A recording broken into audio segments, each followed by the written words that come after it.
संजय को समझ नहीं आ रहा था कि वो लड़की उसके दोस्तों को कहाँ लेकर चली गई है, क्योंकि वो लोग वापस आ ही नहीं रहे थे। काफ़ी टाइम हो चुका था। नमस्कार, खौफनाक किस्से में मैं आपका स्वागत करती हूँ।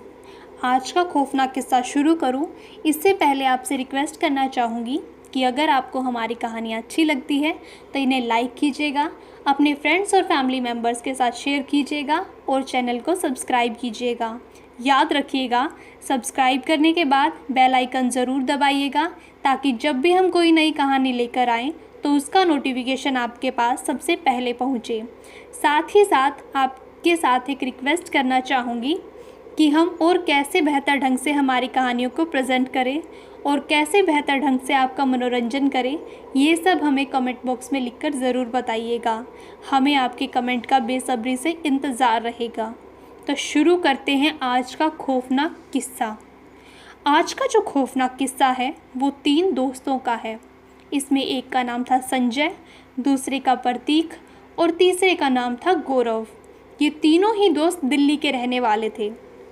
इन तीनों दोस्तों का एक कॉमन फ्रेंड था जो कि पुणे में रहता था और इस दोस्त की अब शादी थी, जो कि अपनी शादी में इन तीनों दोस्तों को इनवाइट करता है।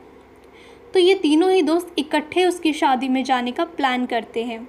तो तीनों ही सोचते हैं कि एक काम करते हैं, हम लोग ना ट्रेन से चलते हैं, ट्रेन में एकदम मस्ती करते हुए चलेंगे, एक तरह से हमारी ट्रिप भी हो जाएगी।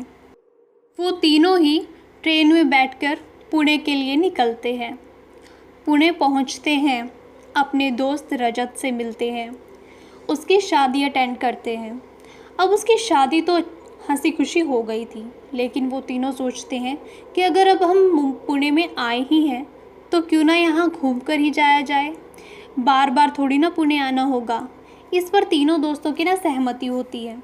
तो तीनों के बीच में ये बातचीत होती है कि एक काम करते हैं, हम तीनों ना एक गाड़ी बुक कर लेते हैं और एक ड्राइवर बुक कर लेते हैं। तो हम यहाँ पे घूम फिर भी लेंगे और उससे ना हम लोग वापस चलेंगे दिल्ली के लिए। तो तीनों में इसी चीज़ पे सहमति हो जाती है कि ठीक है। तो ऐसा सोचकर वो एक गाड़ी और ड्राइवर बुक कर लेते हैं उनकी ट्रिप के लिए। तो वो पूरे दिन काफ़ी घूमते हैं, पुणे में हर एक जगह जाकर घूमते फिरते हैं। अब शाम हो गई थी तो तीनों सोचते हैं कि एक काम करते हैं, कहीं पे रुकते हैं, खाना वाना खाते हैं, ड्रिंक्स वगैरह करते हैं और फिर घर के लिए निकलेंगे। तीनों ना एक होटल पे जाते हैं, वहाँ पे अच्छे से खाना खाते हैं, आराम करते हैं। अब वो कुछ बोतलें ख़रीदते हैं, शराब की बोतलें, गाड़ी में रखते हैं और वहाँ से निकल जाते हैं। अब गाड़ी में सफ़र करते करते ये लोग ड्रिंक कर लेते हैं, जिसमें ड्राइवर जो है उसे भी ड्रिंक दी जाती है, पर वो ज़्यादा नहीं पीता क्योंकि उसको गाड़ी चलानी होती है इसीलिए। जो बाकी दोस्त थे वो काफ़ी नशे में थे, इतने में नशे में थे कि उनको ऑलमोस्ट नींद आ चुकी थी। आगे संजय बैठा हुआ था और पीछे प्रतीक और गौरव बैठे हुए थे। वो तीनों जो है पूरी तरह से नींद में थे, लेकिन जो ड्राइवर था वो अभी भी गाड़ी चला रहा था। रास्ता काफ़ी सुनसान था और रात भी काफ़ी हो चुकी थी। एक्चुअली इन तीनों ने ना रात को ट्रैवल करने का डिसाइड किया था कि रात भर ट्रैवल करेंगे और सुबह तक जो है पहुंच जाएंगे अपने घर। पर इन्हें ये नहीं पता था कि इनका ये सफ़र सबसे लंबा और सबसे ख़तरनाक होने वाला है। खैर, अब ये तीनों नींद में थे तो जो ड्राइवर था वो भी सोचता है कि थोड़ी सी बोतल बची हुई है तो वो भी उसको पी जाता है। अब उसको भी काफ़ी नशा हो चुका था। अभी चारों लोग गाड़ी में थे। अब ये जो गाड़ी है ना एक पुल पे चढ़ती है। ये काफ़ी बड़ा पुल नहीं था, काफ़ी छोटा पुल था, पर काफ़ी पुराना लग रहा था। इस पुल पे अभी ये चढ़े ही थे, थोड़ी ही दूर गाड़ी अभी तक गई थी कि जो ड्राइवर है एकदम से ब्रेक लगाता है। एकदम से ब्रेक लगाता है तो एकदम से झटका लगता है और तीनों दोस्तों की नींद हल्की सी खुल जाती है। तीनों बोलते हैं कि अरे क्या हुआ, एकदम से गाड़ी क्यों रोक दी। तो वो कहता है कि सामने देखो ना भाई, कि वो एक लड़की खड़ी है, शायद उसको हेल्प की ज़रूरत है, एक काम करता हूँ मैं पूछ के आता हूँ, वो हाथ भी हिला रही है। पर संजय मना कर देता है कितने सुनसान जगह पे ये लड़की क्या कर रही है, कहीं क्या पता कोई पंगा ना हो जाए, रहने दीजिए, आगे चलिए। पर ड्राइवर कहता है कि देखो वो हाथ हिला रही है और हेल्प मांग रही है, क्या पता उसे सच में किसी मदद की ज़रूरत हो, एक बार ना मैं देख के आता हूँ। ऐसा कह के वो गाड़ी से उतर जाता है और धीरे धीरे उस लड़की के पास पहुँचता है। जैसे ही उसके पास पहुँचता है तो वो लड़की उस ड्राइवर को कहती है कि क्या आप मुझे नीचे तक छोड़ देंगे प्लीज़। इस पे जो ड्राइवर है वो हामी भरता है और उस लड़की को नीचे तक छोड़ने चला जाता है। अब धीरे धीरे वो लड़की और ड्राइवर इन तीनों की आंखों से ओझल हो गए थे। अब काफ़ी समय बीत गया था, पर ना तो वो ड्राइवर वापस आया, ना ही वो लड़की।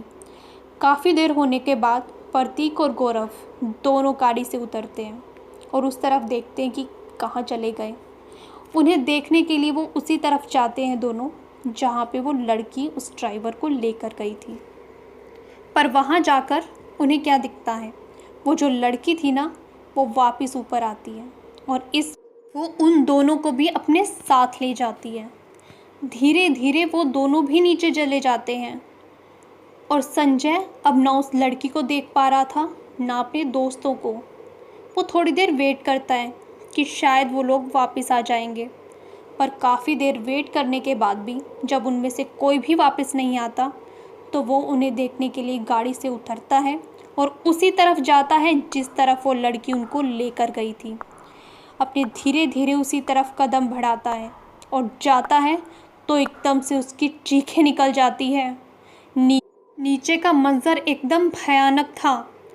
वो तीनों वहाँ ऐसे पड़े हुए थे जैसे कि तीनों मर चुके हो और वहाँ उसे कोई लड़की नहीं बल्कि एक कंकाल दिखाई दे रहा था जो कि अजीब तरह से बैठा हुआ था।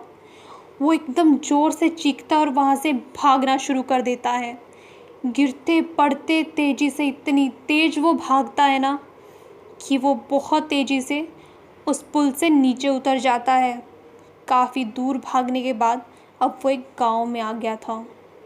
उस गांव में वो चिल्लाता है, उसकी आवाज़ सुनकर गांव वाले उसके पास आते हैं तो वो गांव वालों को सारी बातें बताता है कि ऐसे ऐसे मेरे दोस्त वहाँ पर फंसे हुए हैं, प्लीज़ मेरी मदद कीजिए। तो गांव वाले इकट्ठे होकर हाथ में मशाल लेकर उसकी हेल्प करने के लिए उसके साथ चलते हैं। जाकर उसी जगह देखते हैं तब वो लड़की वहाँ नहीं थी। जो तीनों लोग थे, दो उसके दोस्त और एक ड्राइवर, तीनों ज़मीन पर बेहोश थे। गांव वाले उनको उठाते हैं और अपने साथ अपने घर ले आते हैं। सारी रात वो लोग बेहोश रहते हैं, पर सुबह होती है तो गांव वाले उन्हें बताते हैं कि जो वो पुल था वो एक भूतिया पुल था।